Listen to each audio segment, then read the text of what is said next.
In-depth journalism in the Memphis community, the Daily Memphian is of Memphis, not just in Memphis, and seeks to tell the stories of this city.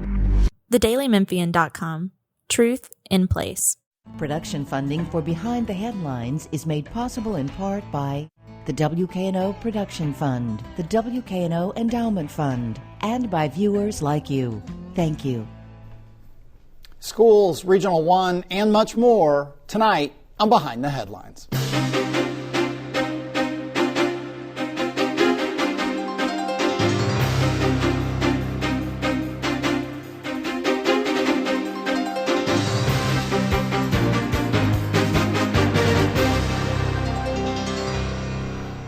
I'm Eric Barnes with the Daily Memphian. Thanks for joining us. I am joined tonight by a roundtable of journalists talking about some of the biggest stories of the week. Toby Sells is news editor with the Memphis Flyer. Thanks for being here again. Thanks for having me. Laura Tessino is a reporter with the Daily Memphian. Thanks for being here again. Okay.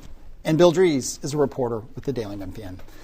We'll talk a ton about schools. We'll talk about Regional 1. We'll talk about Wanda Halbert and $7 million that didn't get charged. We'll talk about a bunch of things. But Laura, you have been all over a messy set of stories at Memphis Shelby County schools without having to go back into, Marie Fagans was fired. That has happened.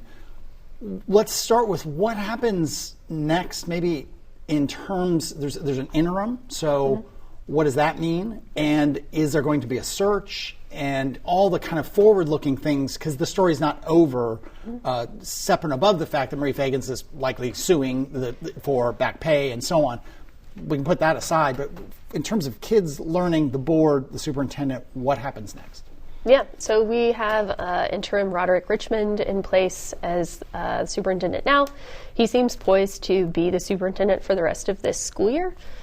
He talked about making a 100-day plan that, supposedly then if he gets to apply, gets to be appointed to be superintendent, that would take effect 100 days from now. We're in May. So we're past testing for schools. We're really, essentially at the end of the school year at that point. And for the rest of the school year, that means that he will probably have quite a bit to say in terms of what the budget looks like for this upcoming school year. We also know that the county commission is counting on the district to produce a facilities plan. So, should he want to move on that, he seems poised to be able to have a strong voice there. And a little bit about who he is. He's been in the district for about 30 years as an education administrator, got to central office just before the merger. And he's been open about his aspirations to be superintendent for most of that time. Has been a finalist in Jackson and Nashville for their school districts as recently as 2020, and was rumored to be kind of in the wings, if you were, when Dorsey Hobson was selected after Kreiner Cash resigned in 2013. Dorsey Hobson, a former superintendent. Yes, former superintendent, the first of the merged district. So this is a role he's wanted for a while, and there will be some big decisions for the next 3 months. Was he in the mix in the round that hired Marie Fagans? Was he a finalist? He was never a finalist for the most recent rounds of Memphis's searches, but he did apply. Has the board said they're going to do a search, not do a search? Do we know? They have not said. They have said that they will decide that publicly in some way, but that's certainly a departure from 2.5 years ago when Joris Ray exited the district. Almost immediately, Michelle McKissick, who was chair at the time, said, "We are doing a national search and we are starting." Yeah. So many questions. Let me go to Bill, because you've covered education off and on for many years. We've had many superintendents at this table, back to Kreiner Cash and Dorsey Hobson and others, Joris Ray, Marie Fagans. I guess maybe you did that with me. But your take, before we go into some more details about vouchers and state takeovers, just your take about how this went down and where they're going next. Well, the school system, let's be clear, has had storms in the past. Has had stormy meetings in the past. This is still new territory, though. In the past, you had superintendents leave who maybe didn't want to, but they got a contract buyout. That was the case with Kreiner Cash. That was certainly the case with Joris Ray. Under fire for accusations of poor behavior with staff members. Yeah, in the case of Joris Ray, in the case of Kreiner Cash, you just had a new combined school board that didn't see things the way that he did. Come back to you. Lots of talk about the state takeover. Cameron Sexton, the Speaker of the House, other Republican leadership at the state have talked about we may need to intercede. Bill and I interview for a show next week Mikkel Lowry and Brittany Thornton, two members of the County Commission, both of whom talked about they don't want the state to take over, but they are very interested in the County Commission having more responsibility and more power over what they can do. We had some Republican members of the County Commission on before Marie Fagans was fired who are not happy with that process. I've heard very few people who are happy with the process, even if they like the outcome. So where do you think things stand in terms of the state and County Commission and like it seems like a shakeup of who's in charge. I don't know if it's inevitable, but it's very much under discussion. Sure. I mean, talks of takeover of Memphis School District, even Nashville School District, have percolated amongst the legislature for a really long time. I think that what we're seeing right now is that this is more acute and maybe like the highest support that it would have locally. Typically you say state takeover and people are going to say no, like we're local control, local school systems, right? But in Memphis, people are really that frustrated with what has happened. And so what Mark White has said that he will introduce are potentially two pathways. One that would mirror legislation in Texas that allowed for the takeover of the Houston Independent School District. With that, you see the ultimate takeover control ceded to the state's Commissioner of Education. Here, that's Lizette Reynolds right now. And then establishing a state-appointed board of people who he says will be Shelby County or Memphis residents that are an advisory board that says, okay, now is the time to take over and we're watching. Another piece of that would just allow the state to directly appoint school board members or superintendents, and that mimics legislation that we saw lawmakers call that nuclear option back in 2022 that ultimately didn't make it out of committee. And again, we're going to try to get some board members from Memphis Shelby County Schools on in the coming weeks, so we hope to have them. Toby, your take on where we are, where we're going, the whole situation. It seems like a dangerous precedent, especially for somebody who loves local control. I think state lawmakers, they have a wary eye when they look at the federal government. And I just think that we've seen time and again how state lawmakers want to step in Memphis, and boy, this would be really, really stepping in to give not only guidance and help, but a total takeover. I think it would be probably embarrassing for a lot of folks, and who knows what that would look like and how it would be run. But it sets a dangerous precedent for every school district down the road, so I'm looking out for it. Yeah, Phil. The interesting thing about this is something else that the takeover talk is causing, and that is Lee Harris, the county mayor, went to Nashville Monday to basically try to talk White out of it. Mark White, the state House sponsor. It didn't work, but it's kind of put other options on the table. The talks around this are probably going to be broader than just who would get appointed to it. There are going to be things like vacant schools. Could those possibly be freed up to charter operators? And what we heard on the show that will air next week. Yeah, those vacant buildings, when you got county commissioners who have vacant buildings or potentially vacant buildings, they can become blighted, they could be put to other use. That, when we had Marie Fagans, the former superintendent on the show, they were getting close to the end of this big multi-million-dollar assessment and kind of inventory of all the buildings, empty, used, underutilized. Mm-hmm. And that's been a topic as long as we've been doing this show, this state of these. So the district approved under Tony Williams $2 million to do a complete assessment of all of the buildings. To basically say, here's how well the roof is, here's how much it would cost to replace it and get it up to par at every single school building. That was completed, and about a week before board members initially, put up the resolution to suspend her, I asked her, will you release this data set for the community to see before you release a plan for closing and consolidating schools? And she said no. She said she would release those together. And so perhaps that will change under interim superintendent Richmond. Perhaps we will see what that data set is. I've certainly requested to look at it, but we will know more about that there. What already exists in recent years in the legislation is that the district has to offer first right of refusal of its vacant buildings and even underutilized buildings to charter operators. And so that's something that they have to submit every year to the state, and charters can then know what they might be able to use in terms of the district's building assets. We also, there's a bunch more education stuff. We won't get to all of it, and you've been killing it writing about it, and other people have been writing about and covering these things, and we're not going back. I mean, people aren't clear what happened to Marie Fagans. You've written about it extensively. We've done shows on it. So we're going to go there. But which of you wants to take school vouchers? Do you want to start, Toby? Education expert, no way. No, okay. So we're going back to Laura on school vouchers passed, as we record this Thursday morning, passed the House, almost certainly, I mean, highly unlikely it won't pass the Senate later today or tomorrow. What does the school vouchers program? This has been an absolute priority of Bill Lee since he was elected. He started a pilot program. This is a bigger one. What does it mean for Memphis and Shelby County? Yeah, so the expansion will take off some income caps that exist in the pilot program that's currently operating in Shelby County and Davidson and Hamilton counties, and it will just also be larger. So you'll see more people eligible for it. The fiscal note on the bill anticipates that about 66% of the users are kids who are already in private schools. So this is not limited to you have to have been in a public school already.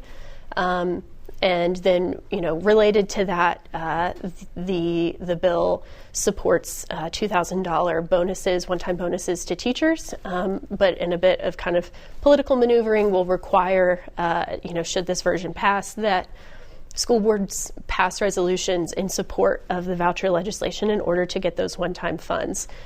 We saw across the state school districts in urban, suburban, rural settings almost completely pass resolutions against this legislation last year.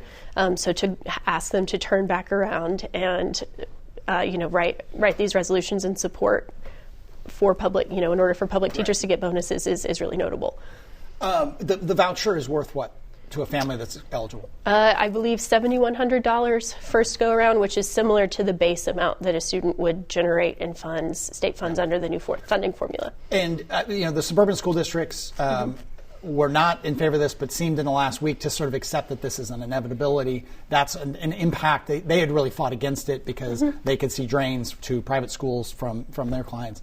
MSC. In all the feuding and fighting, I assume the board and the administration was opposed to this as well of the big school district of vouchers. Yeah. Yes, they've come out against it. They've sued before it the first time. Okay. Yeah. All right. Midway through show, more on that. We'll be covering. Flyer will probably be covering all that. There were other things that happened in the schools, but turn to the Daily Memphian, wherever you get your news in. You can read about some other just problematic things that have been going on that we will continue to cover. Let's stay with the state, Toby, and go to immigration. Obviously, immigration became, we don't do a lot of national kind of stuff, but the priority for the Trump administration, the new Trump administration, and already it's talking about trying to get local law enforcement. I think in Chicago is one of the places where they really pressed, but it seems likely all throughout the country to get more local law enforcement involved in rounding up and deporting illegal immigrants.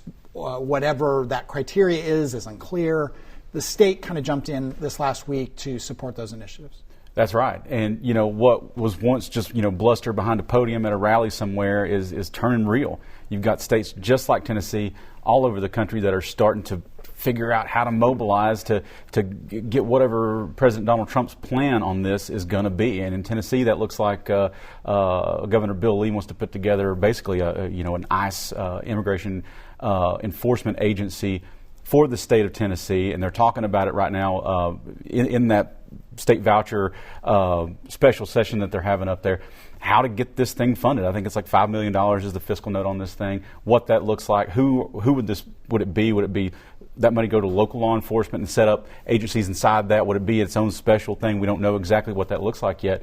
But it's becoming real. This thing that, again, that we thought, man, that sounds awful, and other people worried about. And folks are worried. You look around on the internet, you look at different advocacy groups for immigration around Memphis, and people are starting to make real-world decisions and plans based on what's coming. They don't know what that is, and I think that's pretty scary. And to be clear, again, we don't do a lot of national stuff, but I've been following this, and there were thousands, hundreds of thousands, people deported under the Biden administration, under the first Trump administration, under the Obama administration. I mean, what's going to be hard to see is how much of this is more of the same with a lot of noise and a lot of fear and a lot of examples, or is it just going to be a continuation? I mean, is it going to be a whole new level? Yeah, and if you look at what happened here, when Trump took office in the first term in 2017, you had two very large protests here. One of them was the Women's March, which was part of a national effort. The other significant march here was among the immigrant population locally, who were, number one, really scared about Trump coming to power because of statements he made then about immigration. Yeah. So this is round two. Yeah. We'll be tracking that again, with the local impact. Lots of people covering, obviously, the national kind of what's going on with the new president. Let's go to Regional 1.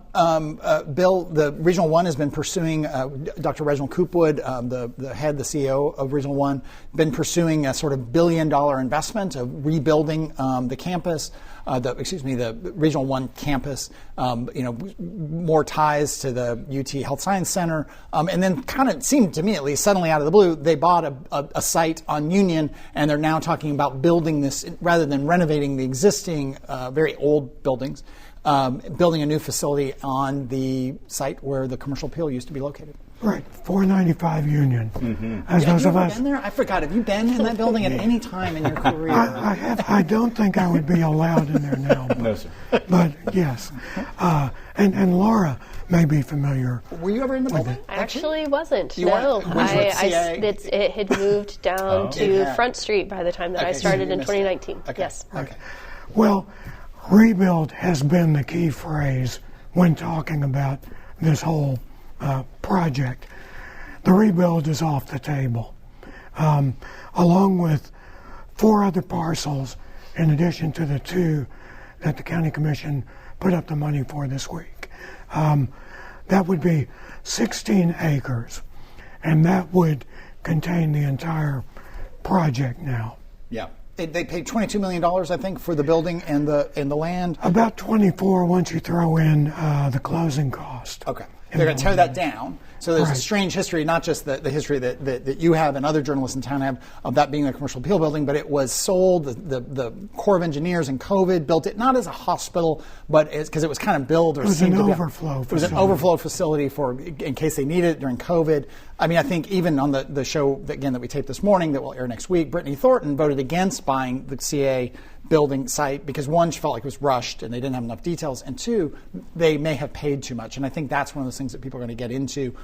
You're paying more than the prior owner had paid for it. They put a bunch of money in it. Other thoughts? This came up rather suddenly, and what it involves is the warehouse part of the building where the enormous press was, a 3-story high printing press was. That was being converted to self-storage units and was actually about 70% complete and scheduled to open later this year in the fall. And so there were negotiations on that, and that was called off to make this happen. Okay. The overall plan for the Regional 1, which is a multi-year plan. I mean, the county is committed, I think, $500 million over 10 years towards this rebuild. Reginald Coopwood seems surprisingly open and confident that they've been lobbying the state for $400 million over 2 years, and he, and I think as we quoted him, seemed optimistic that they would be getting some significant amount of money. Then in 12 to 16 months, Coopwood expects to have architectural and engineering plans for the new site, and the build time, and this is not happening around the corner, is something like 5 to 7 years. That is shorter than what was expected if they were going to be redoing the Regional 1 existing facility. Right, and the state funding, the original thought was that was going to be in this year's state budget. It wasn't. And in an interview on this show, Coopwood actually said the reason it wasn't was because the Lee administration decided to go for excise tax refunds, which were an enormous amount. Yeah. Let's go. Speaking of excise tax refunds, and I'll throw this to Toby. It's kind of like a volleyball, lightly tossed over the net. That there was Wanda Halbert, the county clerk, came out this week. Sam Parham on our staff, I think, had the story that $7 million in city auto tax that had gone from $30 to $60 in the budget that was approved in the summer to mitigate some of the big property tax increase has not been charged. And so there's $7 million that hasn't been charged. I don't know. I think they've started charging on commercial vehicles. I don't think they're doing individual vehicles. Wow. Yeah. Not yet. This is a press show, and I will just say to Sam Hardiman, I think he got the quote of the year easily when he quoted Wanda Halbert saying, "I'm the collector of fees," and this is a story about how those fees aren't getting collected. And I think a lot of people looked at that story and thought, man, okay, yeah, this is your job. You saw the city council planning for months and months and months to put this fee in place. Why didn't you already contact that third-party vendor? Why didn't you contact this entity and that entity to make sure that when it was ready to go, that the fee was there? And she deflected and said it wasn't her fault. And yes, please. And especially since this is the second time this happened. Right. When the county commission raised the wheel tax fee by $25, Halbert was part of those discussions and actually said, "You need to give me more notice."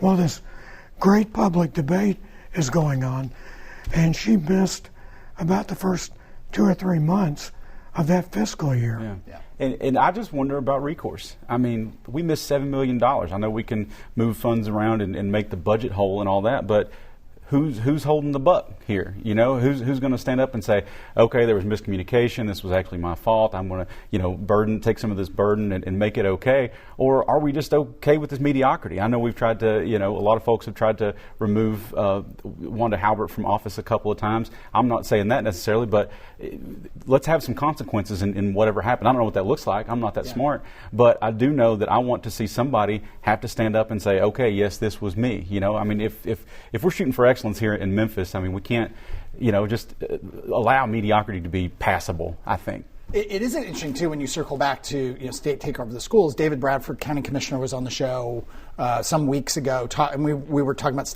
possible state takeover at that time, and he brought up, the state tried to intercede on county clerk Wanda Halbert, and we're still in the same boat. And this is before the tax thing came out.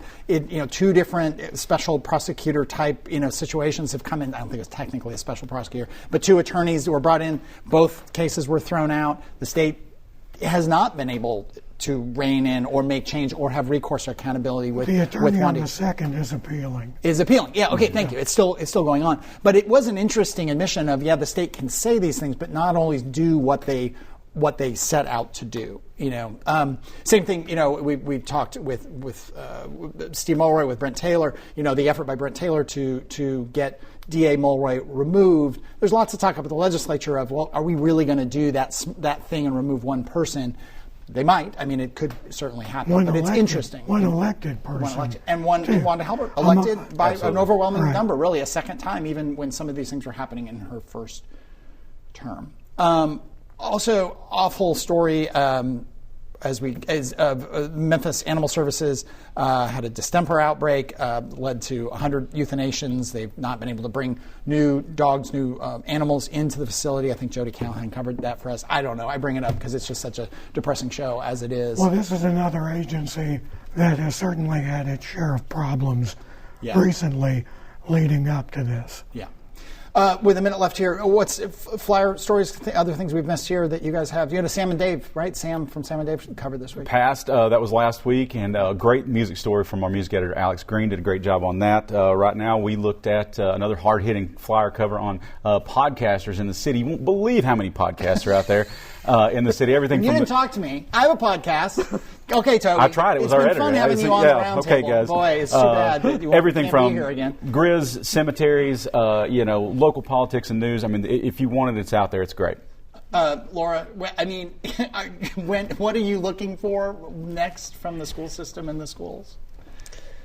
It's an impossible question to answer. One, you have great sources, and I'm not asking you to give away, but it's just sort of the what next of Richmond's term, I guess. I think that the public response here is certainly going to be looking to see what happens at the legislature, but also what they do with the search. Are we going to get drugged through that process, or are we going to have an appointment? Yeah. One last thing, with a minute left here. I've been out and about, and a number of people have asked me, Bill, and we talked about this.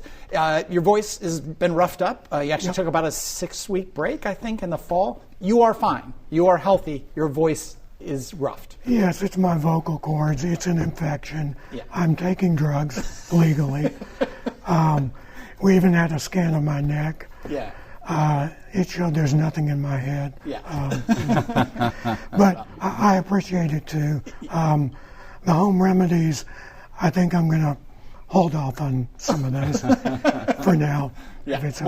Well, it's been from a place of care that people have asked me, is Bill okay? Is anything wrong? And so not to get too personal with it, but I thought it was worth telling people that you are doing fine and your voice is roughed up, but is actually getting better.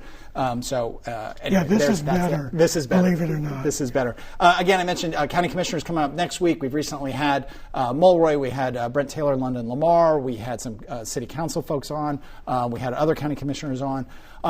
You can get all those at WKNO.org, or you can look for Behind the Headlines on YouTube. You can also get the shows as podcasts through wherever you get your podcasts, because I am sometimes known as a podcaster, Toby. I just didn't know you knew that. I also have a podcast at WYXR. But anyway, that's fine. It's okay.